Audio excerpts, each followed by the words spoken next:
പ്രിയമുള്ള സുഹൃത്തുക്കളെ, മാധ്യമങ്ങൾ കൊണ്ടാടുന്ന നിഷ്പക്ഷനായ വിശകലന വിദഗ്ധൻ ശ്രീജിത്ത് പണിക്കറാണ് നമ്മോടൊപ്പം ഇന്ന് വർത്തമാനത്തിൽ ഉൾപ്പെട്ടുകൊണ്ടിരിക്കുന്നത്.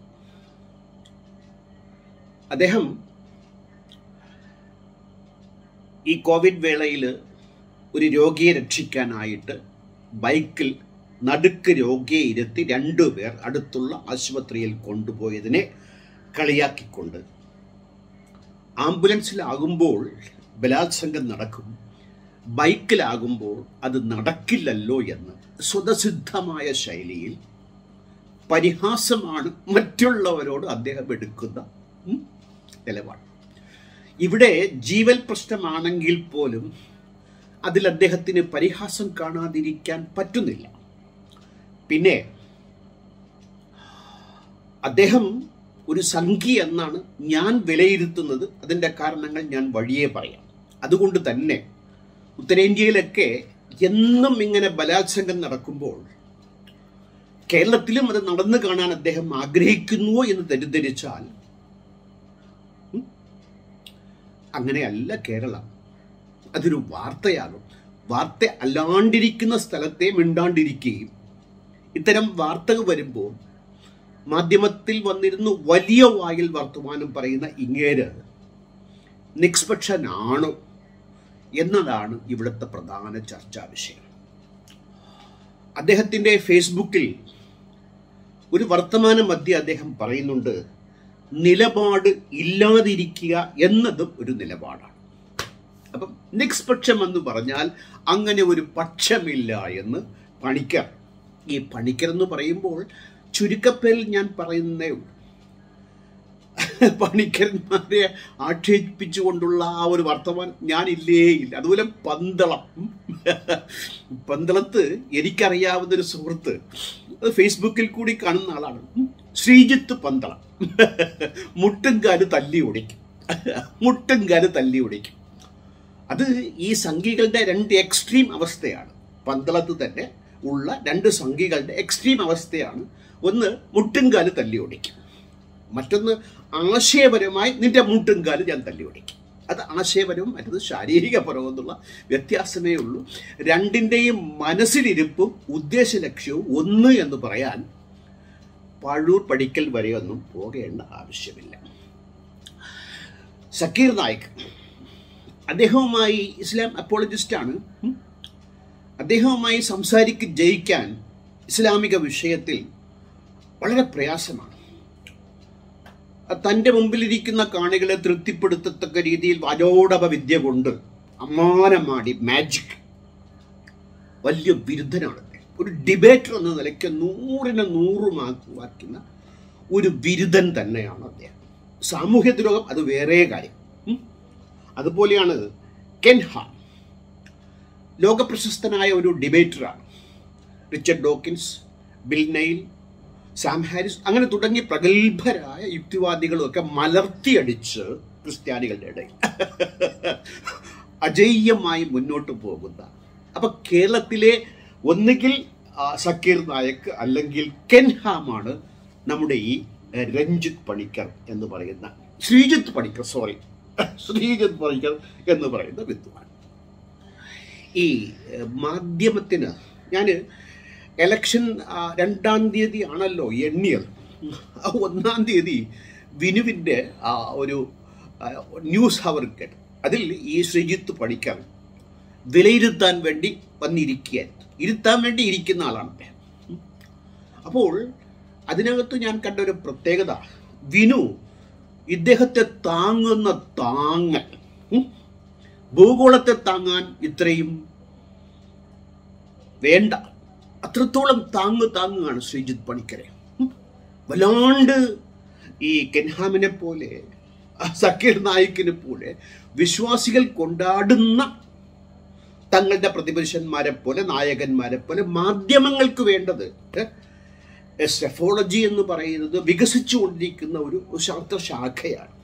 അതിൽ ആക്സിസ് ഇന്ത്യയൊക്കെ വളരെ മുൻപന്തിയിൽ നിൽക്കുന്ന, തെറ്റിൻ്റെ സാധ്യതകൾ വളരെയധികം കുറവുള്ള ഒന്നാണെങ്കിൽ അവരെയൊക്കെ തള്ളിപ്പറയാൻ പാടില്ല എന്ന് മാധ്യമ പ്രഭൃതികൾക്ക് അറിയാത്തതല്ല.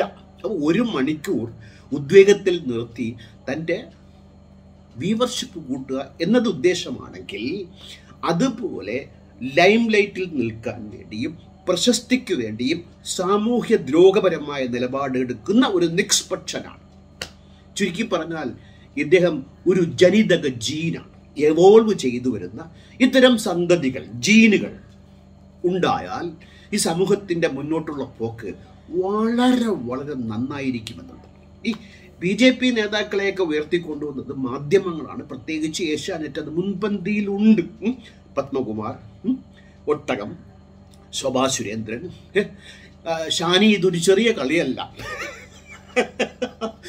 ഇത്തരം തരം താഴ്ന്ന ആളുകളുടെ ഇടയിൽ നിന്ന് കുറച്ച് ബോധമുണ്ട് എന്ന് തോന്നത്തക്ക രീതിയിൽ വാചാടക വിദ്യ കൊണ്ട് കെൻഹാം, കേരളത്തിലെ കെൻഹാമായി അറിയപ്പെടുന്ന ശ്രീജിത്ത് പണിക്കർ നമ്മുടെ മാധ്യമങ്ങളുടെ മധുരക്കനിയാണ്. PC ജോർജിന് എങ്ങനെ കൊള്ളാച്ചരക്കുകളെയും ഇല്ലാച്ചരക്കുകളെയും പൊക്കിയെടുത്തുകൊണ്ട് മഹത്വവൽക്കരിക്കാൻ അവരുടെ താല്പര്യത്തിന് വേണ്ടി സാമൂഹ്യ താല്പര്യങ്ങളെ മാറ്റി നിർത്തുന്നു. അവരെ കുറ്റം പറയാൻ പറ്റില്ല. അവിടെ എന്തായാലും വീണ് കിട്ടിയ അവസരം അദ്ദേഹം നന്നായി ഉപയോഗിക്കുന്നു. ഇദ്ദേഹത്തിൻ്റെ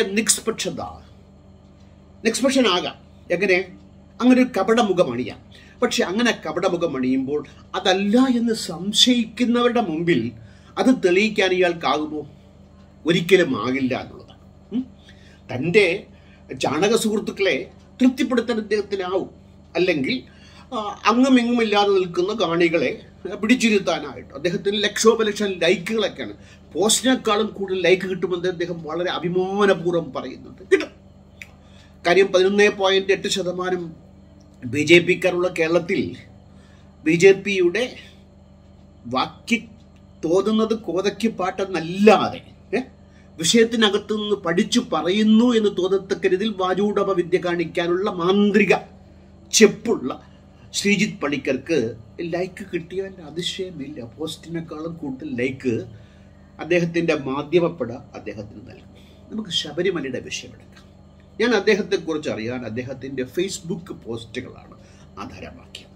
നമുക്കിന്ന് നൂതന സാങ്കേതിക വിദ്യകൾ ഉപയോഗിച്ച് ഇപ്പം യൂട്യൂബിൽ കൂടി കയറി നോക്കുകയാണെങ്കിൽ ഒരുപാട് കാണാൻ സാധിക്കും. ഒരുപാട് സമയം മെനക്കെടുത്തേണ്ടതുണ്ട്. സമയമില്ലായ്മ കൊണ്ട് വായിച്ചെടുക്കാവുന്ന രീതിയിൽ ഞാൻ കുറേ പോസ്റ്റുകൾ അദ്ദേഹത്തിന് തപ്പി നോക്കിയപ്പോൾ ശബരിമല വിഷയത്തിൽ അദ്ദേഹത്തിൻ്റെ തന്ത്രത്തിൻ്റെയും വിദ്യയുടെയും നല്ല പ്രകടിത രൂപം, അതിൻ്റെ യഥാർത്ഥ തനതായ രീതിയിൽ പ്രകടിപ്പിക്കുന്നത് ശബരിമല വിഷയത്തിൽ അദ്ദേഹം എടുക്കുന്നില്ല. അദ്ദേഹം കോൺഗ്രസിനോടൊപ്പമാണ് ഇവിടെ. അതായത് ഞാൻ BJPയോടൊപ്പം അല്ല എന്ന് കാണിക്കാൻ ഈ ശബരിമല വിഷയത്തെ ശബരിമലയിൽ കുലസ്ത്രീ മനബോധത്തിനകത്ത് തന്നെ നിന്നുകൊണ്ട് ഒരാൾ സാമൂഹ്യ ദ്രോഹപരമായ നിലപാടെടുക്കുന്നു എന്ന അളവുകോലാണ് ശബരിമല വിഷയത്തിൽ അയാൾ എന്തു നിലപാടെടുക്കുന്നു എന്നതിൻ്റെ അടിസ്ഥാനത്തിൽ നിന്നാണ് എൻ്റെ വിലയിരുത്തൽ. അങ്ങനെ ആകണമെന്ന് ഒരു നിർബന്ധം എനിക്കുണ്ട് എന്ന് കരുതിക്കോ. ഞാൻ നിഷ്പക്ഷനൊന്നുമല്ല കേട്ടോ. ഞാൻ ഇടതുപക്ഷ നിരീക്ഷകനുമല്ല, ഇടതുപക്ഷക്കാരനാണ്, മാർക്സിസ്റ്റുകാരനല്ല. അതുകൊണ്ട് വലതുപക്ഷ ഈ നിരീക്ഷകനെ നിഷ്പക്ഷ നിരീക്ഷകൻ എന്ന് വിളിക്കുമ്പോൾ കടലിനെ കടലാടി എന്ന് വിളിക്കുന്നത് പോലെ എന്ന് പറയേണ്ടി വരും എന്നുള്ളതാണ്. എന്തായാലും ഒരു സെക്കൻഡ്. ഇപ്പൊ കോൺഗ്രസിന് ഞാൻ പിന്തുണ. പിന്നെ ഇപ്പം നമ്മളൊരു ചർച്ച സംഘടിപ്പിക്കാമെന്ന് വെച്ചോളൂ. ശബരിമലയിൽ സ്ത്രീകളെ കയറ്റിടുന്നു. ശ്രീജിത്ത് പണിക്കർ ഡിബേറ്ററായി വരുന്നു. അദ്ദേഹത്തിൻ്റെ വാദഗതി എന്തായിരിക്കും? നമുക്ക് ചെറുതായിട്ട് ഊഹിക്കാം. അദ്ദേഹം കൊണ്ടുവരുന്ന വാദഗതി ഇങ്ങനെ ആയിരിക്കും. അദ്ദേഹത്തിൻ്റെ ചാണക സംഖ്യകളെ തൃപ്തിപ്പെടുത്തത്തക്ക രീതിയിൽ എന്തു പറയും അദ്ദേഹം? നോക്കൂ, പ്രകൃതിയിൽ സ്ത്രീയും പുരുഷനും രണ്ടാണ്. ശാരീരിക വൈകല്യമുള്ളവളാണ് സ്ത്രീ. 10 മാസം അവൾക്ക് ജീവിതത്തിൽ മാറ്റിവെക്കേണ്ടി വരും ഒരു കുട്ടിയെ പ്രസവിക്കാനാണെങ്കിൽ. അവൾക്ക് മെൻസസ് ഉണ്ട്. അവൾക്ക് എല്ലാ പ്രവൃത്തിയും ചെയ്യാൻ പറ്റില്ല. യുദ്ധം ചെയ്യാൻ അവളില്ല. അങ്ങനെ സ്ത്രീയുടെ അവശതയെ തുറന്നു കാണിച്ചുകൊണ്ട് ഇതൊരു സാമൂഹ്യ വിഷയമാണെന്നും ഈ സാമൂഹ്യ വിഷയത്തിൽ ഇത്തരം നിലപാടുകൾ എടുക്കാൻ പാടില്ല എന്ന് അറിയുന്നവരുടെ മുമ്പിൽ പറ്റിക്കാനൊക്കില്ലെങ്കിലും ഈ കുലസ്ത്രീ ബോധം തലയ്ക്ക് കയറി നിൽക്കുന്ന ആളുകളുടെ മുമ്പിൽ ഇത്തരം ബാലോട് അപവിദ്യ കൊണ്ട് അദ്ദേഹം നിഷ്പക്ഷരായി. കണ്ടോ, ശ്രീജിത്ത് പണിക്കർ കോൺഗ്രസിനോടൊപ്പം ബിജെപിയോടൊപ്പം അല്ല, BJPയെ കുറ്റപ്പെടുത്തുകയാണ്. നിങ്ങൾ ഇത്രയും കാലം ഭരിച്ചിട്ട് നിങ്ങൾ നിയമം കൊണ്ടുവന്നില്ല, ഇനി കൊണ്ടുവരണമെങ്കിൽ കോൺഗ്രസ് വരണമെന്നാണ്.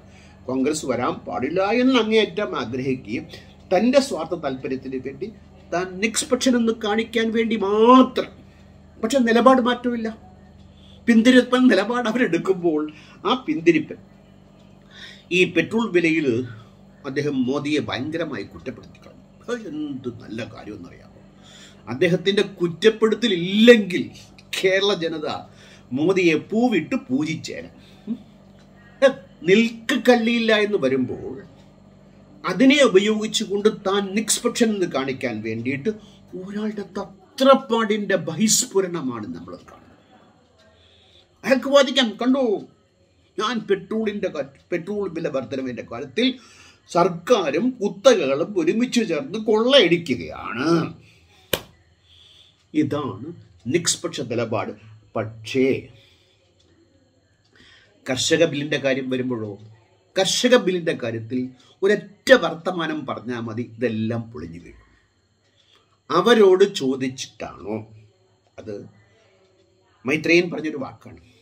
അവരെ അറിയിച്ചിട്ടാണോ? അവരുമായി കൂടി ആലോചിച്ചിട്ടാണോ അവരുമായുള്ള ഈ തീരുമാനം എടുത്തത്? അങ്ങനെ എടുക്കാൻ ഒരുപാട് പരിമിതി. പക്ഷെ ജനാധിപത്യപരമായി അത്തരം ഒരു നിലപാട് എടുക്കുകയാണെങ്കിൽ ആ നിലപാട് ശരിയായിരിക്കും. നിനക്ക് നല്ലത് ഞാൻ നിശ്ചയിക്കും, നീ പറയണ്ട എന്ന് പറയുന്നത് തുല്യമാണ്.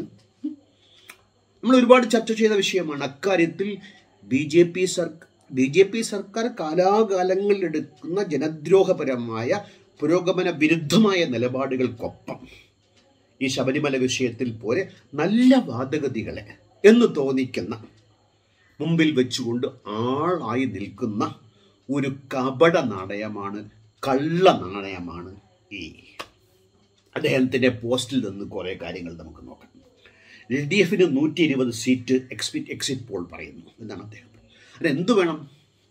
അദ്ദേഹം സമ്മതിക്കുന്നില്ല, നന്നായിട്ട് കളിയാക്കുന്നു. കളിയാക്കലൊക്കെ ഭയങ്കര ഉഷനാണ് കേട്ടോ. നമ്മളെ കെൻഹാമിൻ്റെ വാദഗതിയൊക്കെ പോലെയാണ്. 50 സീറ്റ് തമിഴ്നാട്ടിൽ ഇങ്ങോട്ട് ചേർക്കണം എന്നാണ് അദ്ദേഹം. എൻ്റെ പൊന്നു ശ്രീജിത്തെ, 50 സീറ്റല്ല, ഒരു സീറ്റ് പോലും കളിയിക്കാവുള്ള കന്യാകുമാരി സീറ്റ് പോലും ഇങ്ങോട്ട് ചേർക്കാതെ തന്നെ ഏകദേശം ആക്സിസ് പറഞ്ഞ കണക്കിനടുത്ത് വന്നു. 66 ലക്ഷം പേർക്ക് വാക്സിനേഷൻ നൽകിയത് കേന്ദ്ര സർക്കാർ ആണ്. എങ്ങനെ വാക്സിനേഷൻ? ശരിയാണ്, വളരെ ശരിയാണ്. അപ്പോൾ കേരള സർക്കാർ എന്നതിൽ അഭിമാനിക്കാറുണ്ടോ? എന്നാൽ വാക്സിനേഷൻ കിട്ടേണ്ട മറ്റു സംസ്ഥാനങ്ങളുടെ അവസ്ഥയെ താരതമ്യം ചെയ്താൽ മാത്രമേ ഇതിൻ്റെ പൊള്ളത്തരം. വാക്സിനേഷൻ പോയിട്ട് ഓക്സിജന്റെ ലഭ്യതയുമായി ബന്ധപ്പെട്ടും ഇദ്ദേഹം ന്യായീകരണങ്ങളെ ചമച്ചുകൊണ്ടിരിക്കുകയാണ്. ഓക്സിജൻ ഇല്ലാതെ തെരുവോരങ്ങളിൽ ശ്വാസം കിട്ടാൻ ഒന്ന് ശ്വസിച്ചോട്ടെ എന്ന് പറഞ്ഞ് വടക്കൻ ഇന്ത്യക്കാർ മരിച്ചു വീഴുമ്പോഴാണ് കേരളത്തെ അങ്ങേയറ്റം ഇയാൾ കളിയാക്കുന്നതെങ്കിൽ ഇയാളുടെ പൊയ്മുഖം വലിച്ചു കീറി തെരുവിൽ നിർത്തേണ്ടത് ഈ കാലഘട്ടത്തിൻ്റെ ആവശ്യമെന്നല്ലാതെ എന്ന് പറയാം.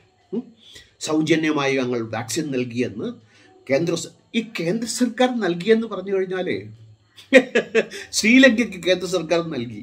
അതെങ്ങനെ സൗജന്യമായിട്ടാണ്? നൽകാൻ ബാധ്യസ്ഥമാണോ? അല്ല, കേരളത്തിന് നൽകാൻ ബാധ്യസ്ഥമാണ്, അതും സൗജന്യമല്ല.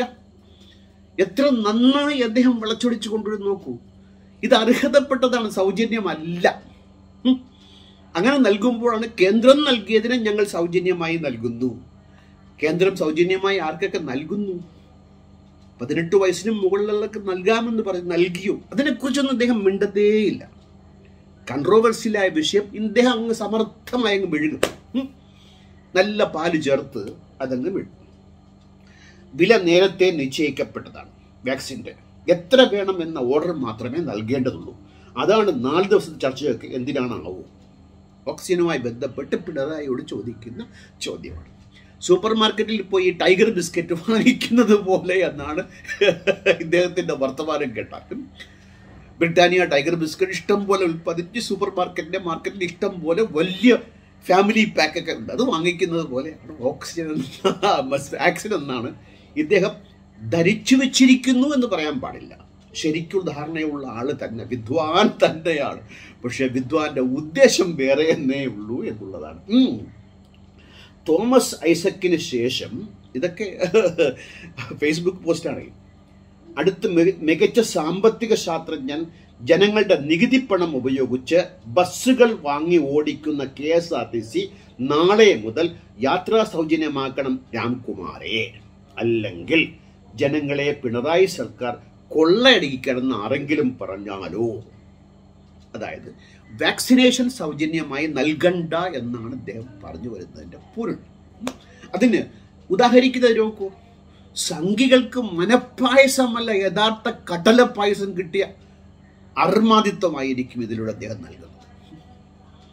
അതായത് ലോകരാജ്യങ്ങൾ, മുതലാളിത്ത രാജ്യമായാലും ശരി, മൂന്നാം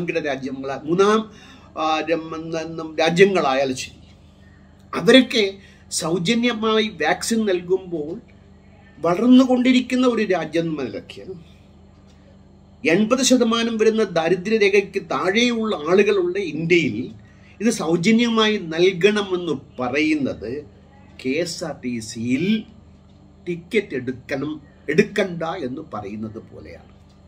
ആ ഉദാഹരണത്തിൻ്റെ രീതി എന്ന് പറയുന്നത് കെൻഹാമും സക്കീർ നായിക്കിലും മണ്ട ശിരോമണികളായ തങ്ങളുടെ വിശ്വാസികളെ പിടിച്ചിരുത്തുന്നത് പോലെ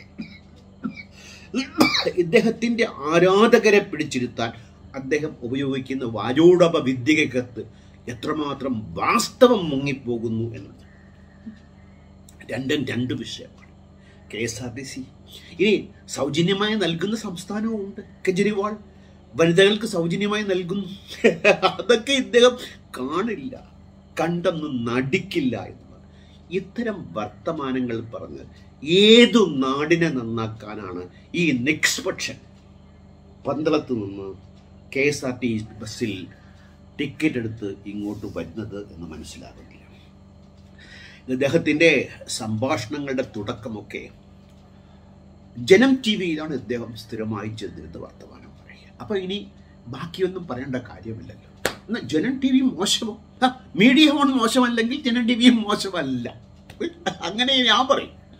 മീഡിയ വൺ മോശമല്ലെങ്കിൽ അതിൻ്റെ ഉദ്ദേശ ശുദ്ധിയെ നമ്മൾ സംശയിക്കുന്നെങ്കിൽ ജനം TV-യും മോശമല്ല.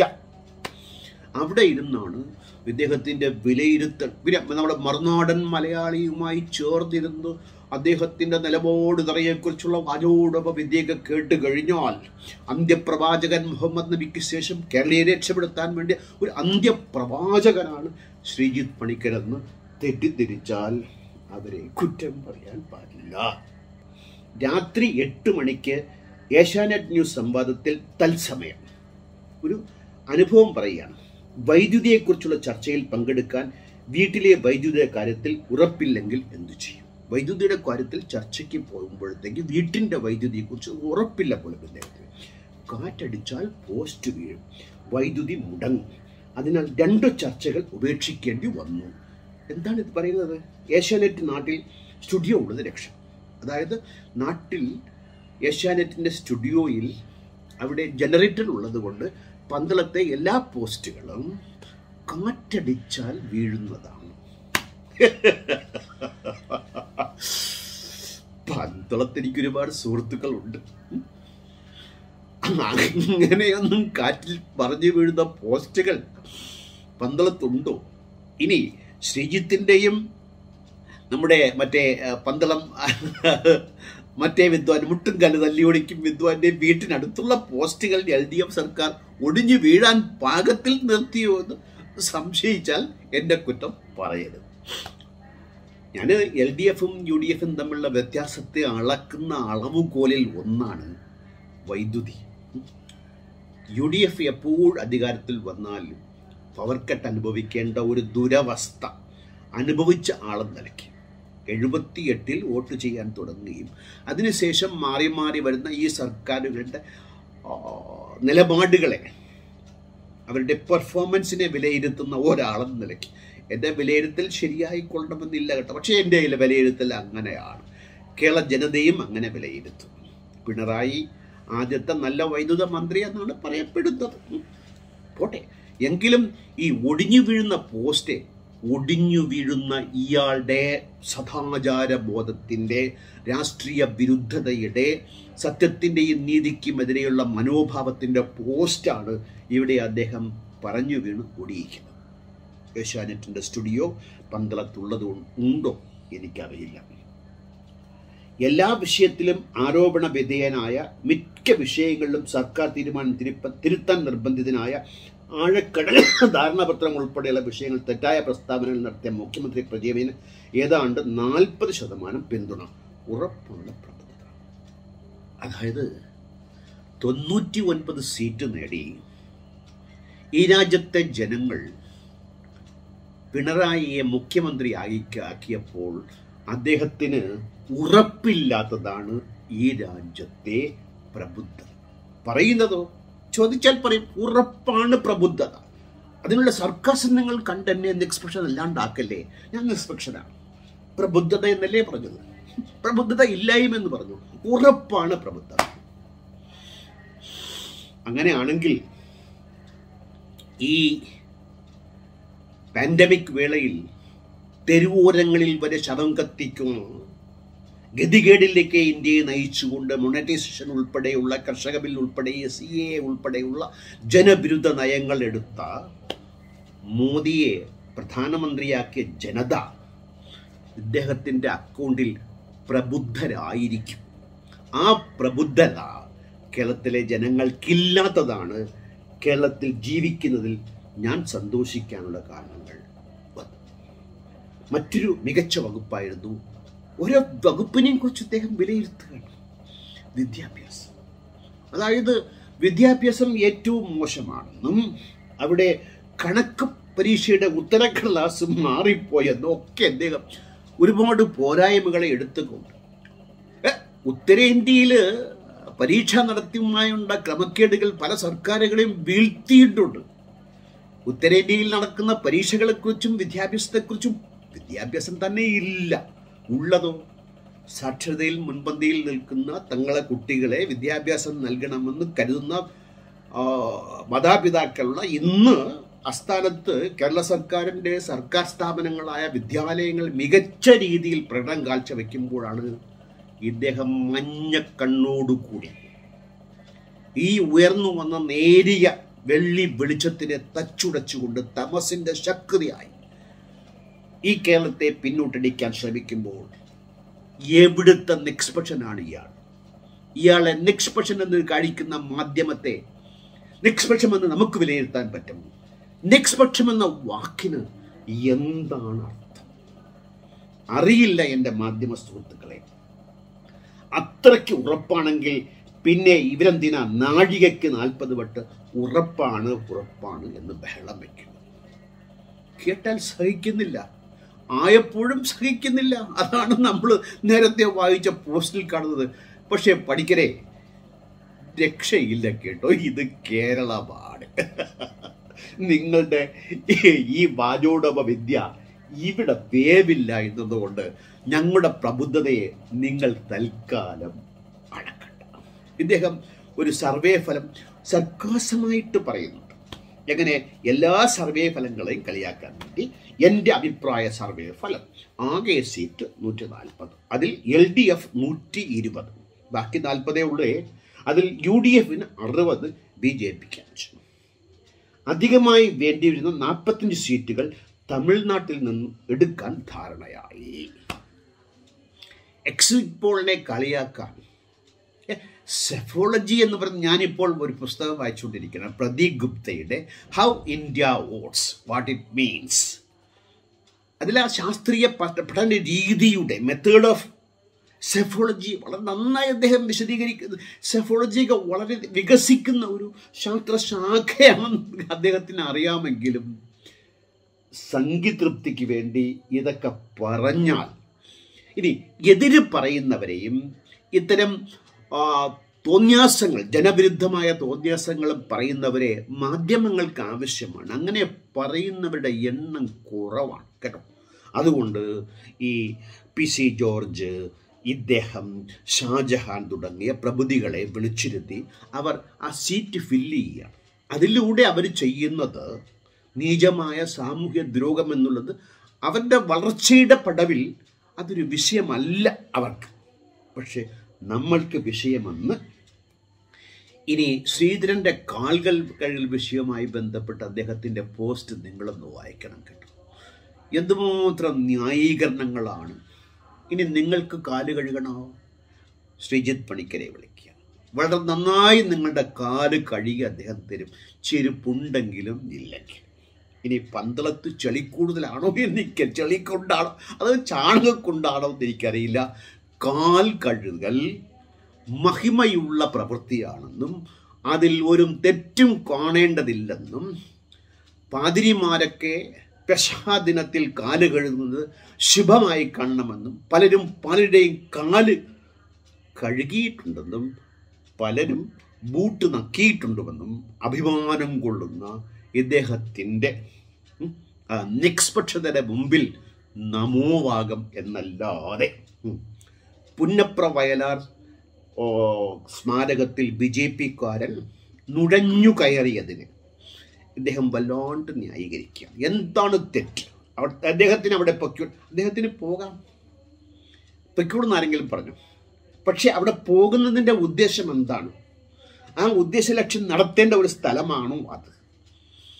അങ്ങനെ ഈ ചാണകം വിതറുന്നവരെ അവരുടെ പിറകെ നക്കി മണപ്പിക്കുന്ന, അതിനെ ന്യായീകരിക്കുന്ന ഈ നിഷ്പക്ഷ വിദ്വാൻ,